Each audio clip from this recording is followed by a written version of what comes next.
a dar la enseñanza por el tema conociendo a nuestro adversario. Sí, conociendo a nuestro adversario. Cuando vamos al Evangelio de Lucas, ¿sí?, que es el texto obviamente que hemos dado lectura, Lucas capítulo número 22, versículo 31, ¿sí?, al versículo también número 32, nos dice la palabra de nuestro Señor. Dijo también Jesús, o el Señor, ¿sí?, hablándole a Pedro, pero nombrándolo o citando su nombre antes de, ojo, antes de que el Señor se lo cambiase. Recordando que cuando el Señor usaba pronombres, es decir, nombres que podrían estar por encima de su propio nombre, lo hacía con la única intención de darle una nueva identidad, ahora obviamente bajo la óptica del cielo, no bajo la óptica de los hombres. Y era muy común que el Señor, por ejemplo, cambiase los nombres de manera pues inicial al llamado al ministerio. Por ejemplo, hablando de Jacobo y Juan, les cambió el nombre por los hijos del trueno, los Boanger, dicen acá en la escritura, y estos eran reconocidos por eso. Sí, por cómo ahora ellos en Cristo adquirían una nueva identidad, una nueva forma de vida. Y creo que el Señor ha llegado a nuestras vidas justamente a eso, a cambiarnos, a hacernos ver de una manera distinta. Sí, mira que al mismo gran Pablo primeramente se llamaba, o de manera inicial se llamaba Saulo. Sí, ahora el término Pablo el nombre era pequeño, sí, en cuanto al significado en español. Mi amado, y así en más de unos fue cambiado su nombre. Ahora, cuando vamos al texto del versículo número 31, el Señor de alguna forma no le dice el nombre que ahora después Él le había designado, sino que toma su nombre inicial, su nombre diríamos original, el terreno, el nombre terrenal, por así decirlo. Dice allí, Simón, Simón, he aquí. Y dirá allí, Satanás, dice allí la escritura, os ha pedido, dice aquí, ¿para qué? ¿Para qué? Para zarandearos, dice el texto, ¿sí?, como a trigo. Y adicionalmente le dice el Señor, pero yo he rogado, dice allí, por ti, que tu fe no falte. Y tú, una vez vuelto, confirma a tus hermanos. Ahora, este texto lo estoy tomando como base para poder adentrarme en el tema de esta noche. Es decir, aprendiendo a conocer a nuestro adversario. Mi amado, le pregunto a usted, al igual que posiblemente a tanto creyentes como no, cuando usted escucha el término o el nombre de Satanás, ¿qué se le viene a la mente? ¿Qué se le viene a la mente? ¿Qué entiende usted? Mira que por ahí puedo preguntar, si le digo Jesús, ¿qué se le viene a la mente? Depende, porque si es el Jesús bíblico, cosas muy buenas. Pero si es el vecino que se llama Jesús y es el mismo diablo, se me vienen cosas muy malas. Cuando hablamos de Satanás, ¿qué se le viene a la mente? Mi amado, bíblicamente hablando, si el término Satanás está escrito desde el Antiguo hasta el Nuevo Testamento en más de 100 oportunidades. Pero cuando se habla de diablo en el Antiguo Testamento, usted no verá ni un solo nombre con ese término, sino solamente en el Nuevo Testamento. Ahora, contabilizando todo esto, Satanás o diablo, y ahora hay muchas formas de cómo le decimos al enemigo, mas sin embargo estos dos son los que tienen mayor, diríamos, peso bíblico a la hora de identificarlo del cómo es él. Ahora, cuando hablamos de Satanás, Satanás viene del hebreo, del término hebreo, de la etimología o del origen del término, de su nombre, significa, dice allí, enemigo o también adversario. Satán significa enemigo o también adversario. Pero cuando se habla del término diablo, ¿qué cree usted que significa? Esa viene ya no de una palabra hebrea, sino que tiene un origen en el término griego. Cuando hablamos de diablo, mis santos hermanos, sí, ahí tenemos algo un poquito más, diríamos, mucho más ajustado a su labor, a su rol, sobre todo contra la iglesia. Este significa calumniador y acusador. Sí, el término diablo ya en el griego implica calumniador o acusador. Ahora, hoy como vamos a adentrarnos en este precioso tema, refiriéndonos a cómo trabaja el enemigo, cómo trabaja nuestro adversario, yo creo que es importantísimo poder saber si contra qué estoy luchando, para poder tomar inclusive el tratamiento más idóneo para poderlo combatir. Mi amado, si usted sufriese de algún tipo de enfermedad, ¿sí? No lo sé, pero si es contra un cáncer, posiblemente usted sabe dirigirse, ¿verdad? No todos los hospitales tratan el cáncer, ¿verdad? Si usted le habla a alguien diciéndole, oye, tengo cáncer, ¿usted a dónde lo recomendaría? Todos coordinamos con eso, ¿verdad? Vaya Solca. Y si se ha detectado el cáncer y está comenzando a desarrollarse, ¿qué usted cree que le recomendará el médico tratante? Que se haga qué cosa sobre todo para poder erradicar ese cáncer. Que se comience a hacer qué cosa, la quimioterapia. Y de esa forma combatir o tratar de contrarrestar esas células cancerígenas que se puede desarrollar en el cuerpo. Mira, es decir, cuando se trata de ese mal, usted sabe a dónde tiene que ir y por lo menos tiene un conocimiento general de cómo combatirlo. ¿Verdad que es así? Claro. Y cuando se trata del enemigo de su alma, de Satanás, del diablo, ¿a dónde tiene que ir? ¿Por qué no todos dicen Solca? No. Se pierde prácticamente el escenario. Y mucho más aún, ¿y qué aplico para contrarrestar esa confrontación? Ese mal, ¿cuál es el tratamiento? Mira, así como todos sabemos qué hacer para un cáncer, toda la iglesia también debería de saber qué hacer para pelear o resistir al enemigo, al acusador, sí, como se anunciaba, sí, o al engañador, o al calumniador, o al incitador de nuestras almas. Mi amado, Jesús, porque quisiera tomar este principio bíblico de Lucas capítulo 22, verso 31, lo primero que nos hace saber a través de la Escritura, y ahí es donde yo quisiera por favor comenzar a ahondar, es que Satanás, ojo, Satanás o el diablo, como tú lo quieras llamar, mi amado hermano, Satanás juega un rol activo en medio, ojo, en medio, diríamos así, del escenario del mundo. Si Satanás juega un rol activo, es decir, Satanás no es algo que posiblemente pueda estar solamente en las fábulas o en los cuentos para niños para que se duerman, haciéndolos asustar. Mi amado, Satanás es un ente activo. Sí, es un ser espiritual activo que tiene, sí, existencia y que afecta a la humanidad. Cuando vemos la Escritura, mi querido hermano, y quisiera ir de primera mano, allí este versículo 31 dice que Satanás había pedido ¿a quién? ¿A quién le había solicitado Satanás? A Dios. ¿A quién le había solicitado? A Pedro. De alguna forma se puede identificar sobre todo que dentro de este funcionamiento de la iglesia o del cristianismo como tal, mi amado, no todo será de aquí en adelante, después de haber recibido a Jesús, no todo será camino de rosas. Automáticamente, si nosotros entendemos que en la vida cristiana hay un opositor latente, constante o permanente una vez venidos a Cristo, y es Satanás, no que antes no nos haya estorbado, no nos haya perjudicado, lo hizo. Pero sin embargo, ahora ya no somos de su propiedad. Esa es la gran diferencia. Antes Satanás nos tenía en el bolsillo. Antes Satanás, sí, no se preocupaba por nosotros porque éramos de su propiedad.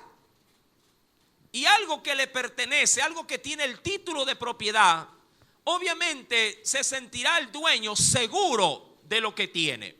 Pero Dios, a través de su amado Hijo, sí, diríamos que le quitó de sus manos, le quitó, mi amado hermano, sí, lo que era aparentemente de su propiedad, y ahora nos ha devuelto al estado original de la salvación, hablando del acto salvífico de Jesús en esa cruz. Quiero que usted reconozca esto como base, porque de aquí en adelante es necesario saber reconocer no solamente quién es el diablo, sino cómo trabaja y sobre todo cómo éste me puede afectar a mí. Todo general, todo organismo de, diríamos así, de control, hablando de las Fuerzas Armadas, nunca entrará en batalla sin antes saber cómo es su enemigo. Y lo más importante, cómo poderlo combatir.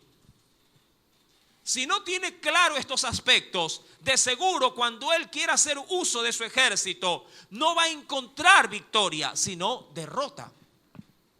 Mas sin embargo, la iglesia a veces desconoce quién es Satanás, desconoce cómo ataca, cuáles son sus, diríamos, estrategias más usuales para, en este caso, resistir al cristianismo o a la iglesia o al Señor. Y como desconoce todo esto, cuando entra en batalla, termina perdiendo.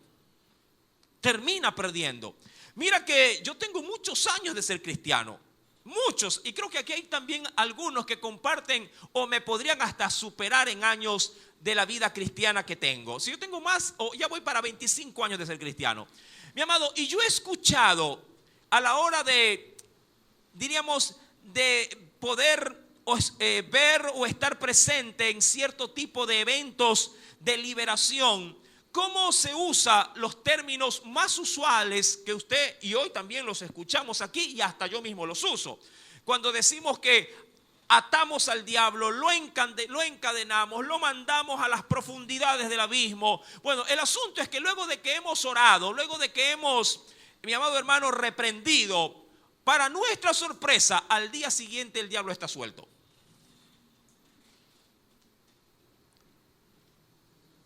Al día siguiente, usted hoy por hoy en un culto lo ata, lo reprende, lo encadena, lo aprisiona y tira la llave al fondo del mar. Pero oh sorpresa, usted sale del culto y el diablo sigue haciendo diabluras. Y yo preguntaría, ¿y no lo até yo? Y no lo reprendí, no lo puse bajo el estrado, pisé en la cabeza al diablo.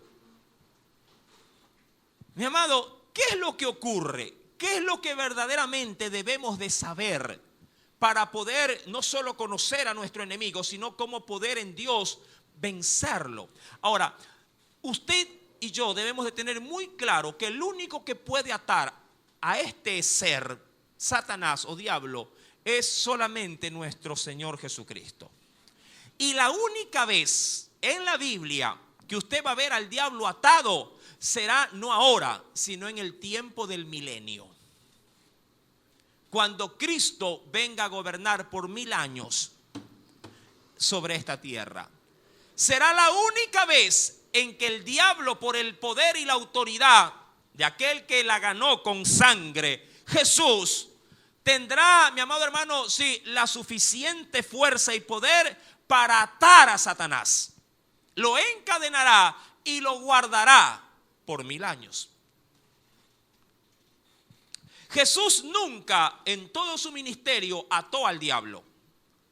Nunca lo encadenó, nunca lo pisoteó, sino que permaneció firme ante las tentaciones y esperaba que él se canse y se retire y pueda obviamente aparecer en otra oportunidad. Mi amado hermano, quisiera de a poco comenzar a ahondar un poquito, ya que voy a utilizar primeramente versículos muy usuales que usted los sabe, pero que hoy es válido recordarlos. Por ejemplo, cuando uno va a la segunda carta a los Corintios, vamos a comenzar a ver cómo el diablo trabaja. Hay que saber, mi amado hermano, sí, cómo es nuestro adversario, nuestro enemigo, sino cómo le confronto, cómo le podría llegar, entre comillas digo esto, a vencer. ¿Cómo puedo ser victorioso en Cristo si no sé cómo trabaja mi enemigo? En la segunda carta a los Corintios, capítulo número 11, verso número 14, lo primero que usted y yo debo de reconocer del diablo es esto. ¿Lo tiene ya? Segunda carta a los Corintios, capítulo número 11, verso número 14, dice aquí, hablando de Satanás, dice, y no es maravilla, es decir, y no es de asombrarse, no es de asombrarse o de maravillarse, porque el mismo Satanás se disfraza como ángel de luz. Lo primero que debo de reconocer yo contra mi adversario es que él tiene algo que posiblemente a mí jamás se me hubiese ocurrido, que es que se me presente como un ser de luz. Es decir, que se manifieste como alguien inofensivo. Y la Biblia es clara al utilizar el término disfraz. Pregunto, ¿para qué sirve un disfraz? No me diga para disfrazarse, no. ¿Ah? Para confundir, en parte comparto ese criterio. ¿Algo más? Por ahí va. Para transformarse en otro personaje. Para tratar de ser algo que no soy. Pero el disfraz me puede hacer ver como lo que quiero manifestar. Para eso es un disfraz. De ahí que hay muchos que se compran los disfraces del Chapulín Colorado, ¿verdad? En tiempos presentes de los Avengers, ¿verdad? Hay gente que se disfraza del Capitán América, de la Mujer Maravilla. Sí, se disfrazan. Claro, haciéndose ver como ese personaje, pero en realidad no lo son. Satanás es especialista en presentarse como lo que no es, pero para confundirte se presenta tan bien vestido, digo yo, tan bien disfrazado, que cuando lo ves dice, wow, este es el Espíritu Santo. Y está disfrazado. Porque la Biblia dice que se puede llegar a disfrazar de un ángel. ¿De qué dice? De luz. Y eso Satanás lo sabe hacer muy bien. Satanás puede manipular la luz a su antojo para confundir o traer confusión a la iglesia. De ahí que en Tesalonicenses, por ejemplo, en las cartas de Pedro dirá, ¿cómo se levantarán falsos profetas? Falsos maestros. ¿Cómo logrará confundir? ¿Cómo logrará entorpecer la verdad si Satanás es especialista en eso? En hacer ver lo falso como que si fuese algo verdadero. El creyente obviamente debe de saber cómo es su adversario, porque si no sabe cómo trabaja, cualquier cosa que se presente como una aparente luz me puede confundir y yo tragarme todo ese cuento y decir al final de todo, amén. Pensando que todo lo que se me ha dicho, todo lo que he visto, todo lo que me han contado ha sido de Dios. Mira que te estoy hablando con la palabra, no me las estoy inventando. Satanás es especialista porque dice, no te maravilles, no te asombres, no te cause algún tipo de asombro. Ah, ¿de verdad? No, si ya el Señor te ha dicho que Satanás es especialista en disfraces. Y como tal puede venir disfrazado de pastor también. Yo he visto muchas caricaturas o muchas imágenes, sobre todo en redes sociales, como, ¿verdad? Cómo aparece allí un lobo disfrazado de oveja. Ahí se suelen ver en ciertas imágenes que se le ve la trompita, los colmillos. Ah, no, ahí está la oveja, la estoy viendo. Pero el problema de los disfraces de Satanás es que no se le ve los colmillos. No se le ven las garras. Se lo ve como una total oveja. Mucha gente, amado hermano, debe de entender de que su enemigo sabe lo que está haciendo. Y que él sabe que estas fórmulas que él ha utilizado a lo largo de toda la historia de la humanidad le han resultado muy bien en cuanto a sus estrategias. Le ha dado muy buenos resultados. De primera mano, recuerde esto. Su adversario, Satanás o diablo, como lo quiera llamar, serpiente antigua, dragón, el acusador. Hay muchas formas de que se lo ha reconocido, sí, a Satanás en la Biblia. De primera mano el Señor nos dice que éste se disfraza y cuando lo hace tan bien que parece ser un ángel de luz. Adicionalmente, en la primera carta del apóstol Pedro, capítulo número 5, ven conmigo a la Biblia, por favor. Ese adversario no solamente que sabe disfrazarse, sino que tiene un gran interés, tiene, diríamos, un gran afán, a diferencia de muchos cristianos. ¿Lo tiene? Primera carta del apóstol Pedro, capítulo número 5, verso número 8. Hoy me voy a concentrar, o me estoy concentrando de manera directa en cómo es nuestro enemigo. Hay que saberlo, sí, hay que saber cómo es. Porque si tú no sabes quién es tu enemigo, y yo creo que lo he mencionado en otras enseñanzas, mi amado, venir a los pies de Cristo no solamente es recibir de parte de Él su misericordia y su perdón, sino que venidos a Cristo, implícitamente se abre una puerta para que te granjees gratuitamente a un enemigo. El que antes te poseía y era tu pana, tu amigo, tu body, tu yunta, dicen los muchachos, automáticamente cuando tú vienes a Cristo, ese que te solapaba, ahora se levantará contra ti. Y dice el versículo 8, sed sobrios y velad, y aquí quiero comenzar a ahondar, porque vuestro adversario, como dicen allí la familia, disculpe si alguien se llama de apellido Contreras, la familia Contreras, hablando del enemigo en este caso, ¿no? Cuidado, va a decir, yo soy Contreras, ya el pastor me está que me achaca. No. Dice aquí, vuestro adversario, no dice vuestro colaborador ni amigo, adversario, el diablo, como león rugiente, es decir, un león ruge por dos cosas, a saber, solo por dos, a saber, la primera, cuando tiene hambre, cuando quiere comer, y segundo, cuando está en celo. En este caso no es porque esté en celo, sino porque quiere comer.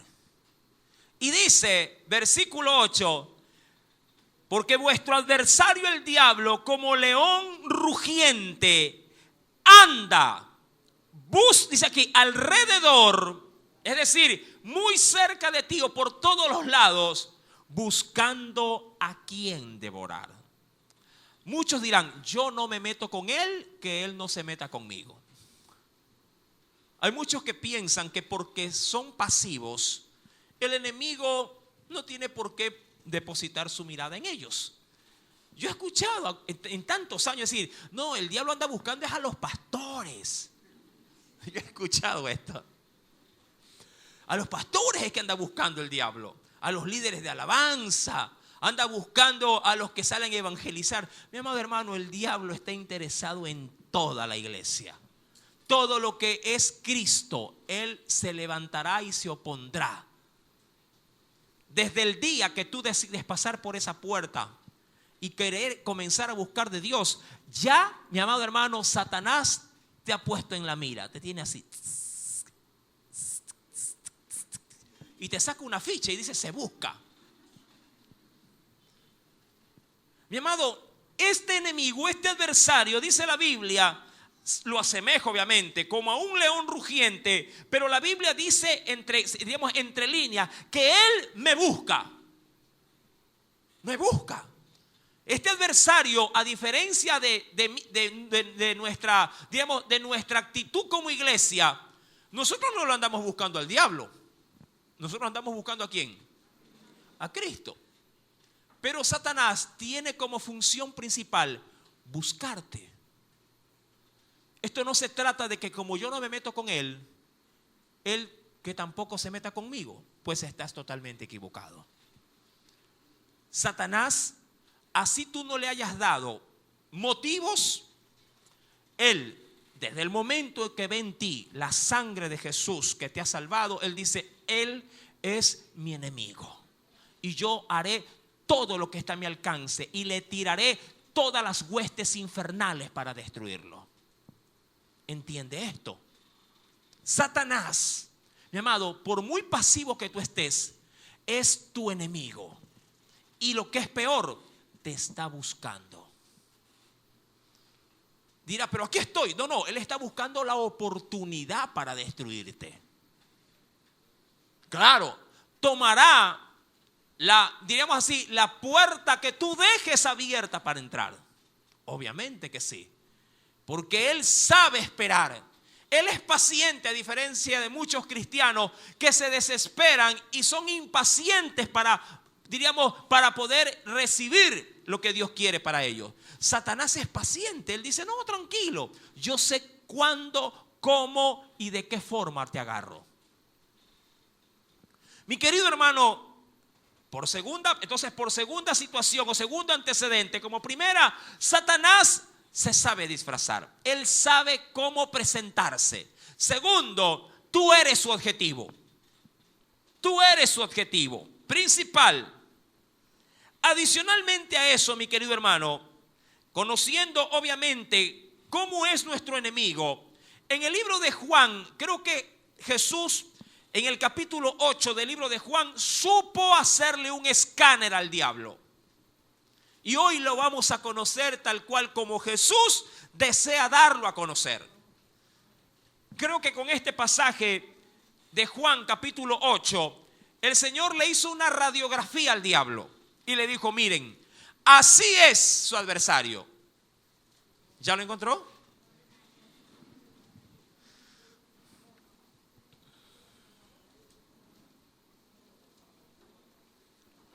En el capítulo número 8, versículo número 44. ¿Lo tiene? Juan capítulo 8, verso 44. Dice el Señor, aquí hablándole a los fariseos, pero aquí el Señor tomará esa oportunidad y desenmascarará a aquel que viene disfrazado. Dice aquí, vosotros sois de vuestro padre el diablo y los deseos de vuestro padre queréis hacer. Hasta ahí lo referente a la postura de los fariseos. Pero aquí, en el punto que termina y que dará inicio a esto, Jesús, mi amado, manifestará cómo es, hablando de Satanás. Él, ¿a quién cree que se refiere? ¿A los fariseos? No, a Satanás. Él ha sido homicida o criminal desde el principio. Primer aspecto que debo de considerar de quién es mi adversario. Él es un homicida. Ahora, ¿qué es lo que me quiere dar a conocer el Señor? Él está dispuesto, porque hay muchos que hacen, mira, muchos piensan que Satanás es de temer, pero no, muchos dicen, pero no creo que Satanás pretenda o ocurra hacer esto. Mi amado, déjame decirte que aquel que ya cobra la vida de alguien está dispuesto a hacer cualquier cosa. No pienses que Satanás no se atreverá a destruir de pronto tanto tu vida que podría inclusive llegártela a quitar. Mi amado, hoy tú tienes que entender que Satanás es un ser dispuesto a hacer absolutamente todo para destruirte. Todo. Hay gente que le cae tan bien el diablo que hace pactos con él. Hay gente que se pone a transar con el diablo y le dicen, mira, yo te entrego mi alma y tú me das riquezas. Mira, los brujos hacen pactos por poder y se granjean ese poder porque piensan que con Satanás se puede hacer negocios y salir bien parado de esos negocios. No hay negociación con el diablo donde el hombre pueda salir bien parado. No hay trance con las huestes infernales donde yo quede en un sitial de escape. Como para decir, bueno, si todos se caen, yo estoy aquí en el filo y salgo corriendo. Satanás es homicida desde el principio. Es decir, él ya estuvo dispuesto a hacer todo lo negativo, todo lo maligno, para darse a conocer como es. Y él, dice la escritura, versículo número, estamos capítulo 8, verso 44. Él ha sido homicida desde el principio. Y 2, no ha permanecido en la verdad. Mira, si algo Satanás es, y quiero rescatar ese pasaje bíblico, si algo ha sido Satanás con respecto a la doctrina de Cristo, él ha sido, mi amado, el máximo representante de la falacia de la verdad. Satanás es diestro para tomar la escritura y hacerla ver como algo bueno con tintes negros. La hace ver blanca en sus labios cuando él la toma, pero le pone sus tintes negros, le pone su toque, como cuando cocinan las mujeres. Dice, no, aquí el truquito de esta menestra es esto, y ¡ping!, le tira ahí algo, no sé qué cosa, pero sale hasta humo. Con esto es que mi marido camina donde yo quiero. Ahí le pone su sazón. Satanás es artista para manipular la escritura. Y él, diríamos, te hará oír lo que él quiere que tú oigas, pero con su tinte, con su sazón. Yo no me asombré porque hace años atrás, por ejemplo, en la secta de los Testigos de Jehová, su manifestación de título era esa: Salón del Reino de los Testigos de Jehová. Y usted los identificaba muy bien. Pero hoy por hoy, la mayoría de los testigos de Jehová cambiaron su nomenclatura. Cambiaron su título de presentación. Ahora son Iglesia Cristiana de los Testigos de Jehová. Si algo sabe manipular Satanás, es la verdad. Claro, la manipulará para que él pueda obtener lo que anda buscando. ¿Y qué anda buscando Satanás? ¿Cuál es su objetivo? La iglesia, tú y yo somos su objetivo.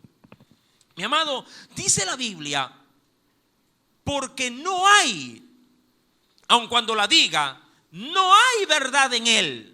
Cuando habla mentira, de suyo habla. Es decir, él es la fuente de la mentira. Así como Cristo es la fuente de la verdad, Satanás se levanta en contra de la verdad. Y él es mentiroso por excelencia.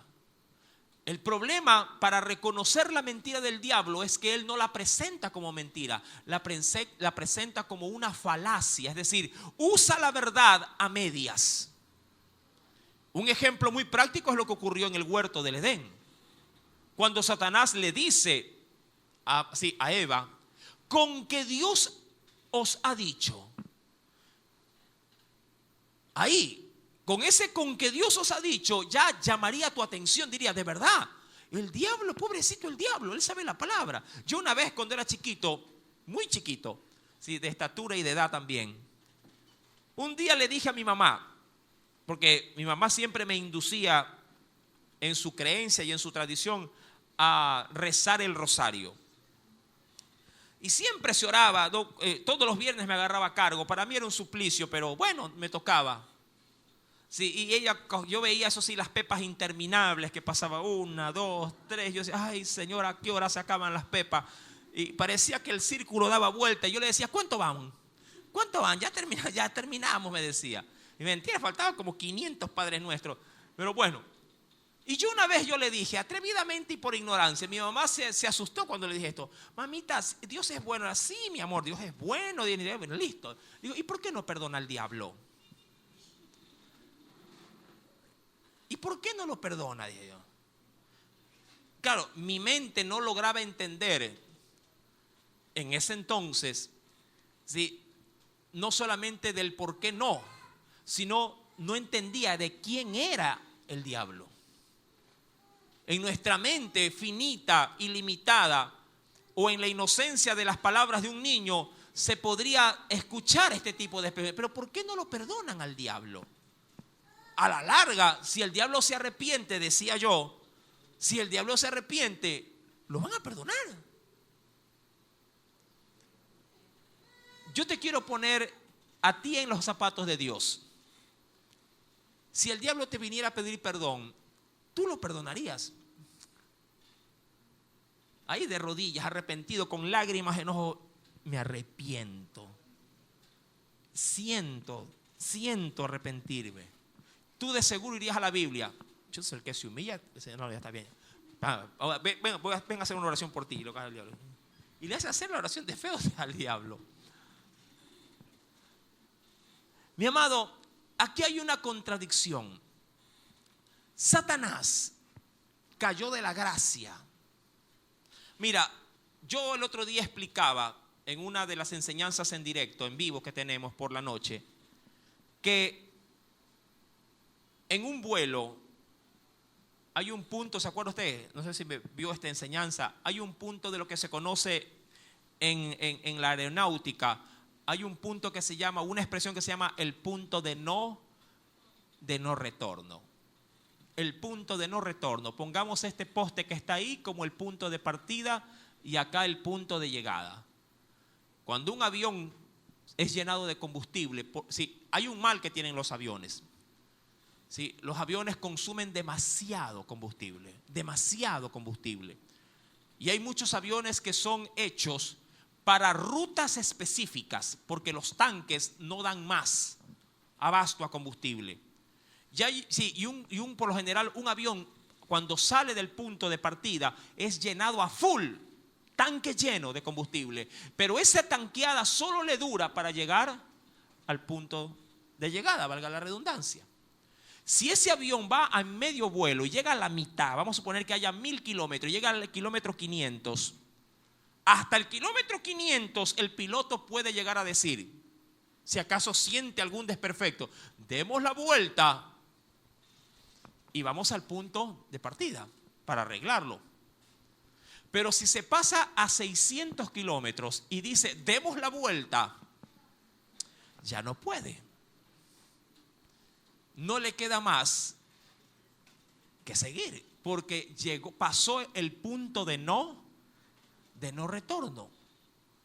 Yo sé que si usted dirá, y si avanzó 501 kilómetros, ¿podrá regresar? Ya no puede regresar, porque eso sería llegar 1 kilómetro antes del aeropuerto. Se estrella, pues. Es un punto de no retorno. ¿Por qué tomo esta referencia? Mi amado, toda persona que va al cielo salió y ya no puede retornar. Ya está en la gracia. Ya está en la gracia. Y en la gracia del cielo ya no hay un punto de no retorno. Es como que el Señor me rapte a la iglesia, porque esto ocurrirá. Y ya estando raptado digo, Señor, déjame en la tierra, no seas malito. Vuélveme a humanizar. Vuélveme otra vez a ser mortal. No quiero este cuerpo incorruptible. Por favor, vuélveme a la tierra. Ya cuando somos transformados es un punto de no retorno. Es como el que se casa. Ahí me entendieron todito.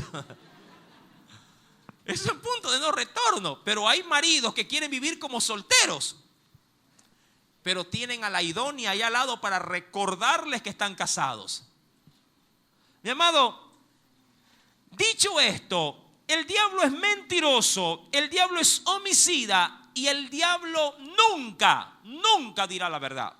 O si la dice, la dirá llena de falacia, es decir, mezclará la verdad con la mentira. Seguidamente, mi querido hermano, porque es necesario ahondar en esto, cuando Pablo tuvo un encuentro con un mago, con un hechicero, en el libro de Hechos de los Apóstoles, capítulo 13, Pablo dará una declaración que no necesariamente está enfocada en el hechicero, sino en quien gobierna al hechicero. En Hechos, capítulo número 13, verso número 9 al 10, aquí vamos a hablar de un hombre, un hechicero llamado Elimas. ¿Lo tiene? Dice el Espíritu Santo lo siguiente: entonces Saulo, que también es Pablo, lleno del Espíritu Santo, dice aquí, ya lo tiene, Hechos 13, verso 9 al 10, ¿lo tiene ya? Dice allí, entonces Saulo, que también es Pablo, lleno del Espíritu Santo, fijando en él los ojos, hablándole de Elimas, este mago, le dijo lo siguiente, pero yo creo que él no estaba hablando con Elimas, estaba hablando con quien gobernaba a Elimas. Le aseguro eso.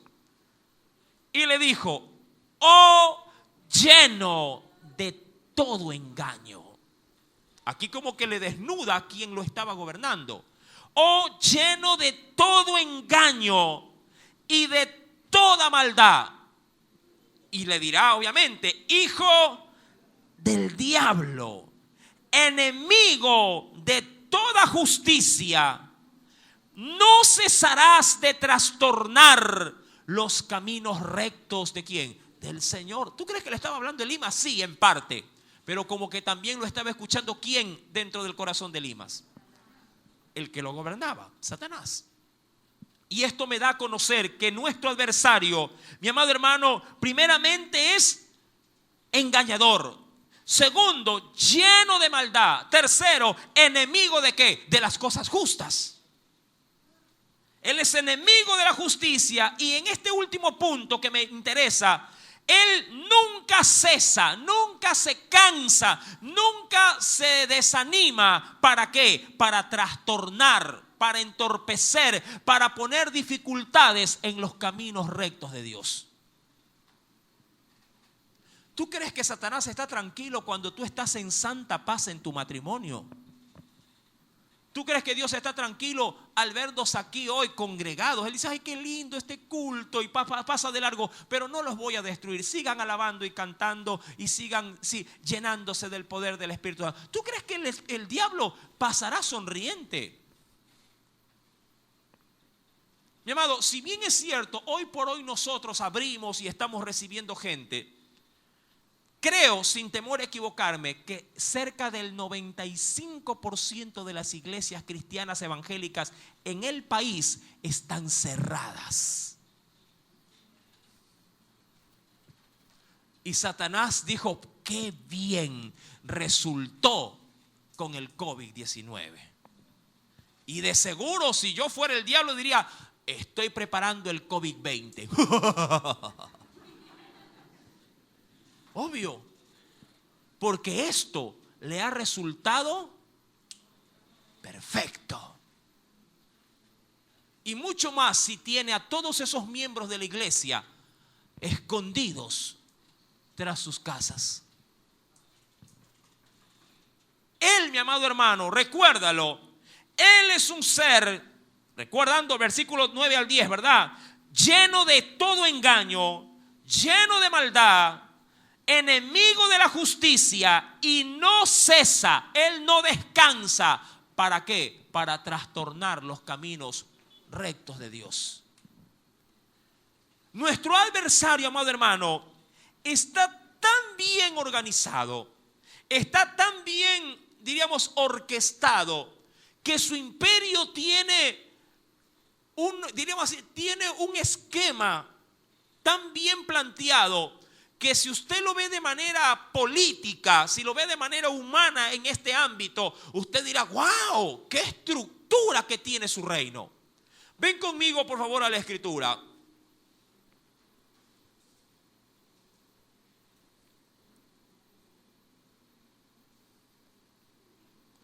Y vayamos, en el mismo Nuevo Testamento,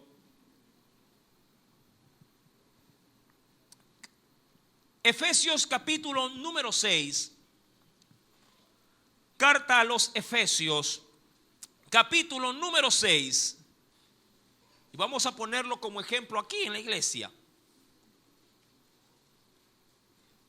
Satanás está tan bien organizado, tan bien estructurado, que nuestro enemigo, mi amado hermano, se ve como algo impenetrable.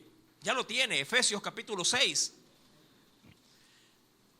En el verso 12, mira que estoy utilizando textos que tú conoces.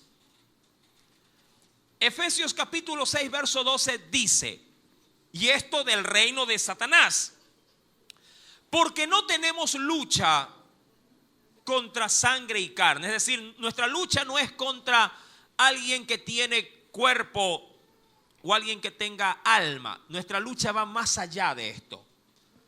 Sino que nuestra lucha, claro, aquí no se lo nombra, pero se nombra a su organización. Sino que nuestra lucha contra ¿quién es? Contra principados. Vaya viendo, primera parte. Satanás está tan bien organizado que tiene sobre su reino príncipes. Príncipes. Segundo, tiene sobre su reino potestades. Cuando se habla de potestad, se podría hablar de aquellos que tienen la autoridad sobre otros. Seguidamente tiene gobernadores. Mira, una potestad como para poder avanzar es como un ministro, ¿ya? Como un ministro. Un gobernador es el que rige por lo general aquí en el país. ¿Qué rige un gobernador? Toda una provincia. Y seguidamente a esto, tiene huestes espirituales. El término hueste tiene que ver mucho con la nomenclatura romana para los ejércitos, para lo que se refiere a lo que es la infantería. Una hueste, por ejemplo, de soldados puede encerrar, a la verdad, si lo quisiera ver en el término romano, posiblemente cerca de unos 12,000 o 15,000 soldados. Pero Satanás no tiene una hueste, tiene huestes. Es decir, que consta con una infantería totalmente grande y bien abastecida a su disposición de este imperio. Y ellos están sujetos, las huestes están sujetas a los gobernadores a las potestades, y las potestades están sujetas a los príncipes, y los príncipes están sujetos a su cabeza. ¿Quién? Satanás o el diablo. Está tan bien estructurado y tiene una explicación lógica aquella. ¿Por qué tiene tanto para poder regir sobre este planeta, sobre este mundo, sobre cada individuo? ¿Por qué? Porque Satanás es un ser que, a diferencia de Dios, él no es omnipresente. Él no es omnipresente. Satanás, a diferencia de muchas cosas de Dios, Satanás no puede estar en el mismo lugar en el mismo momento. Si está aquí, ya no puede estar allá. Si está allá, ya no puede estar aquí. A diferencia de Dios, Él está en todo lugar. Dios no necesita huestes para estar en todo el mundo. Su presencia lo abarca todo. Y como Él no puede estar en todo lugar, ha armado su gobierno para que los suyos sí puedan estar donde Él no puede estar. Cuando a las huestes no pueden resolver un problema, una encomienda de Satanás, estos van y llevan su queja ¿a quiénes? A los gobernadores. Si estos no resuelven, entonces se los encomendarán ¿a quiénes? A sus príncipes. Y si los príncipes no pueden arreglar el problema, entonces Satanás dice, de este me encargo yo. Ahí viene el asunto. Mi querido hermano, nuestro adversario está bien organizado, está bien conformado y está dispuesto a destruirte. ¿Entiende esto? Él está tan bien organizado y tan bien constituido que hecha toda esta estructura, la ha podido elaborar o forjar solo para ir en contra de ti. No puedes llegar de pronto a pensar y decir, yo no creo que contra mí se levanten, sí, todo el infierno para destruirme. Pues déjame decirte que sí. Mientras tú eres de su propiedad, Satanás no tiene problemas contigo. Ni sus huestes, ni sus gobernadores, ni sus principados, nadie te tocará. Porque saben que eres de su propiedad. Y así como vas muy bien derechito al infierno. Dicen, ¿para qué me voy a desgastar en alguien que yo ya sé que al cerrar sus ojos, cuando despierte, estará a mi lado? No hay problema. Todo es que tú decides entregar tu vida a Cristo. Ahora, yo sé que hay muchos que ya podrían estar pensando, o sea que no recibo a Cristo, ¿verdad? Bueno, si quieres gozar momentáneamente en este mundo y vivir por la eternidad en el infierno, sí. Pero recuerda que el tiempo de vida es muy corto comparado con el tiempo, sí, que es la eternidad del sufrimiento. Yo prefiero sufrir un tiempito aquí y luego gozarme por la eternidad al lado de Cristo Jesús. Amén. Obviamente que sí. La misma palabra me dice que las pruebas del presente no se pueden comparar con la gloria que tendremos en el Señor. Mi amado, una vez, creo yo, no sé si se le queda a usted alguna otra duda, pero una vez que yo reconozco cómo es mi enemigo, qué tan fortalecido está, cómo maneja su poder y de qué manera él está constituido, entonces yo podría decir, ahora sí, bien podría yo elaborar en Dios mi plan de ataque o mi plan de resistencia. No lo podría presentar como un plan de ataque porque a la verdad Jesús no atacó al diablo. Jesús resistió al diablo.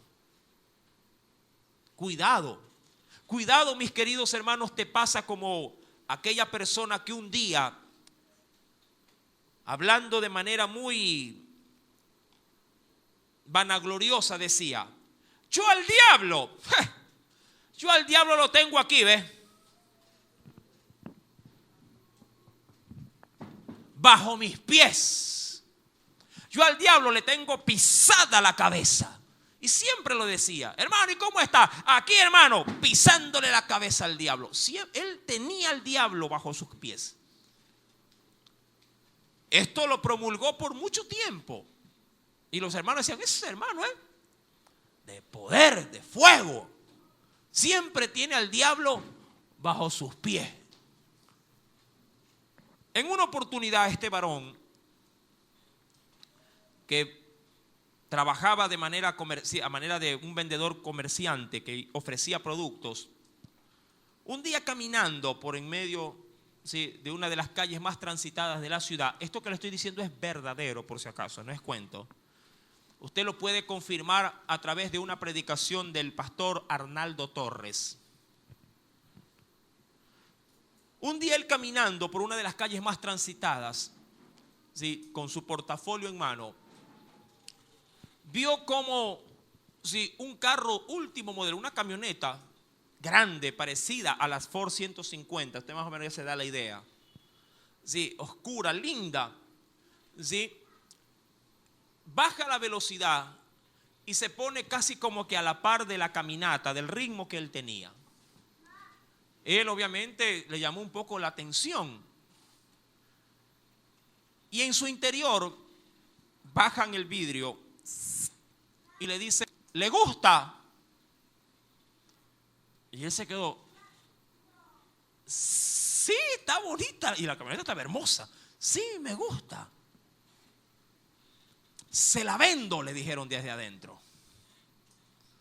Claro, el vendedor ni de broma no tenía los recursos. Digo, pero no puedo pagar. No, tranquilo. ¿Qué le parece? Yo lo ayudo. Venga, súbase, manéjela. dé una vuelta, que hoy yo estoy dispuesto a hacer un negocio con usted. El hombre, un poquito timorato, se acercó a la camioneta, vio que no había nadie, solamente esa persona. Le digo, pero yo no tengo cómo pagar. No, tranquilo, que del precio arreglamos después. Pero hoy esta camioneta es suya. Y el hombre, un poquito avergonzado y confundido, dijo, bueno. Pero él por internamente decía, chévere, ya tengo, voy a comprar un carro. Y yo soy comerciante y necesito este carro. Y el hombre se sube a la camioneta. Él obviamente, la dueña del carro, porque era una mujer, se pasa al lado del copiloto y él agarra el volante. Y dice, manéjelo. Y comienza a manejar por la ciudad. Le dice, si gusta pruebe el motor. Allá hay una empinada, allí hay un cerro cercano, súbala. Y la subió. Y la probó. Dijo, preciosa. Y dijo, ¿qué tal? Dice, bien. Y comenzaron a charlar de la camioneta. Hasta que un punto la mujer lo comenzó a coquetear.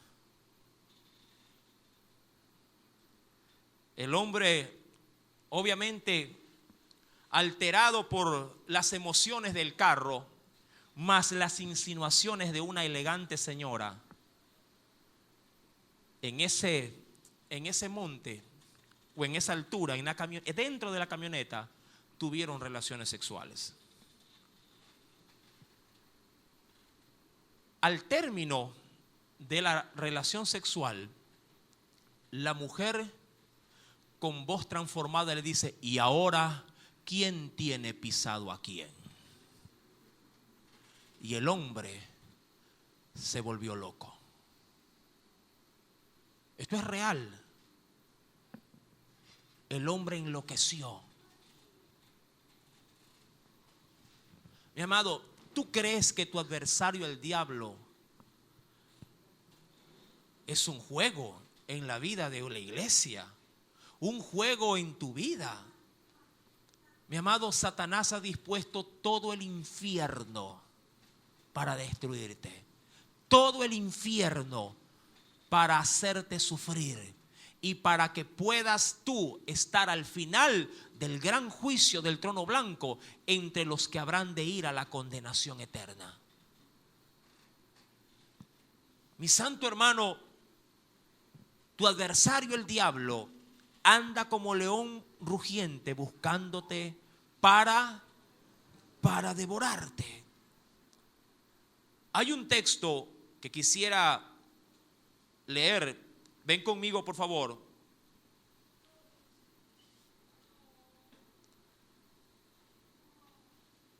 Esto está en la primera carta. Un segundito, por favor. A ver.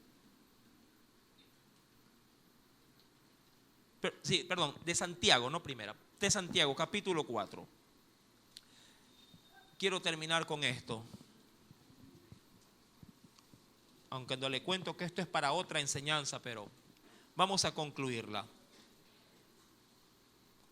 En la carta de Santiago, en el capítulo 4, verso número 7, dice el Espíritu Santo a los creyentes, a los hijos de Dios: sométanse o someteos, como lo quieras entender allí. Someteos, pues, ¿a quién? Sométete a Dios. Luego te dirá, resistid al diablo. No te dice que pelees con el diablo. Resiste al diablo y huirá, dice allí, de vosotros. No te confundas. Tú puedes reprender enfermedades. No te confundas. Tú puedes reprender enfermedades. Tú puedes reprender a los poseídos por demonios. Tú puedes ser el instrumento de Dios para traer liberación a vidas cautivadas por el imperio del infierno. Pero a Satanás no lo vencemos tratando, como dicen por allí, de subir a un ring y decir, a ver, ponte los guantes tú y yo y vamos a ver quién gana. A Satanás hay que resistirlo. ¿Sí sabe lo que es la resistencia en cuanto a una batalla? Es no perder ni un solo centímetro del terreno en el que estás parado. Es decir, hasta aquí me trajo el Señor y aquí me quedo. Y de aquí no muevo un solo dedo si el Señor no me dice que avance. Y Satanás querrá que tú saques de tu lugar, salgas de tu lugar. ¿Para qué? Para que retrocedas. Mi amado, a Satanás no se lo puede básicamente amedrentar. Y a Satanás no se lo puede empujar diciendo, sal de aquí que aquí voy yo. No, mi amado, a Satanás se lo resiste. ¿Con qué se lo resiste? Primeramente con la palabra. Fundamentado en la fe de la palabra. A Satanás se lo resiste, amado hermano, bajo la búsqueda personal tuya con Dios a través de la oración. No pretendas, mi amado hermano, vencer a Satanás con tus propias fuerzas. O no pretendas usar una estrategia antigua para pensar que hoy esa estrategia de otros o tuya mismo, pero del pasado, te pueda hacer hoy de validez para poder vencerlo, diríamos así, en pruebas futuras. Hay mucha gente que dice, mira, compré un librito de cómo vencer al diablo. Y utilizan la estrategia del librito pensando que lo que le valió a otro te pueda valer a ti. Mi amado, la experiencia de él fue de él y Dios trató con él de una manera muy personal con él. Pero otra cosa es lo que Dios quiere hacer contigo. No a todos les va a resultar lo que dice el librito, pero a todos nos va a resultar lo que diga el Espíritu Santo manifestado en tu vida de búsqueda. Mis santos hermanos, la Biblia es clara al decirme que para poder yo resistir al enemigo tengo que estar de primera mano sometido a Dios. Y ese sometimiento conlleva de mi parte búsqueda.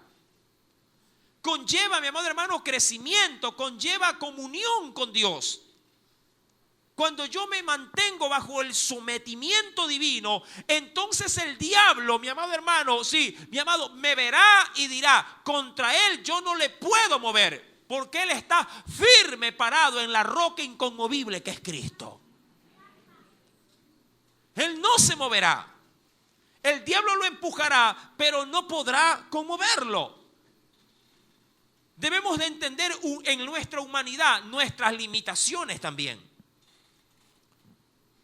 Yo puedo, vuelvo y repito, puedo orar por un enfermo que ha tenido de pronto esa enfermedad por medio de una influencia demoníaca. Claro que sí, y se sanará en el nombre de Jesús. Y esa hueste de maldad se irá.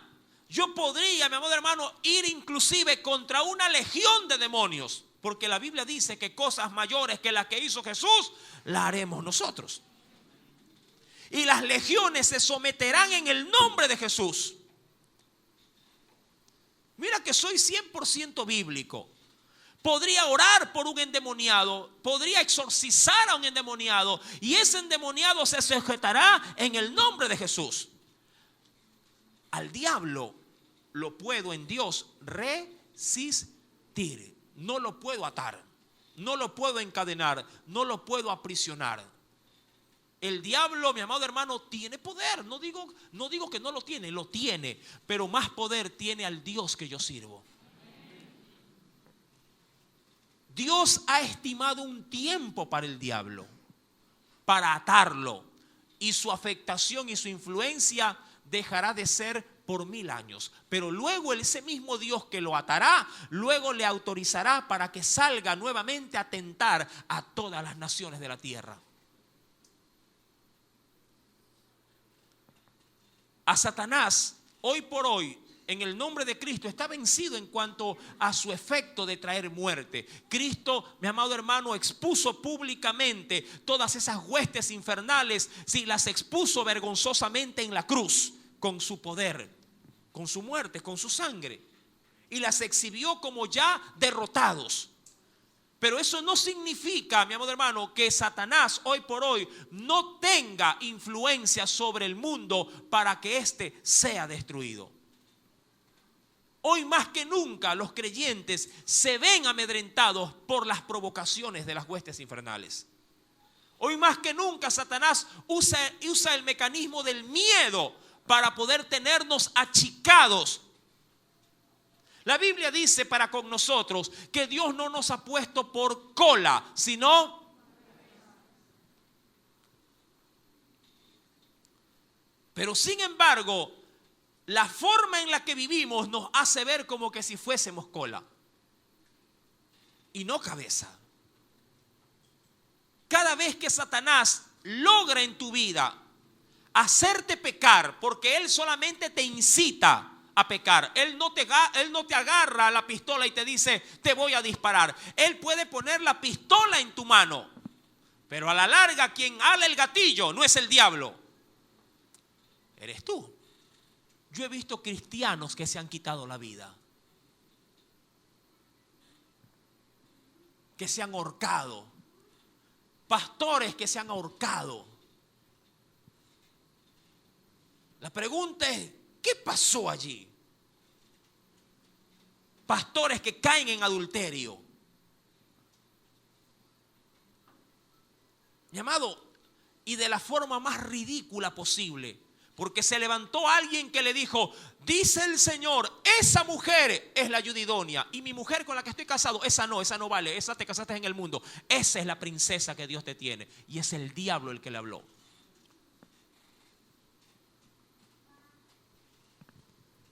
Mi amado hermano, con las huestes espirituales de maldad no se juegan, pero sí se las rechaza en el nombre de Jesús.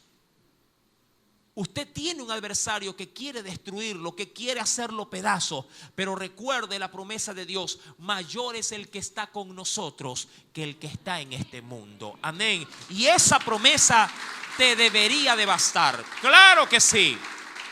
Sometámonos a Dios, resistamos al diablo, que él tendrá que huir de nosotros. Oremos. Padre,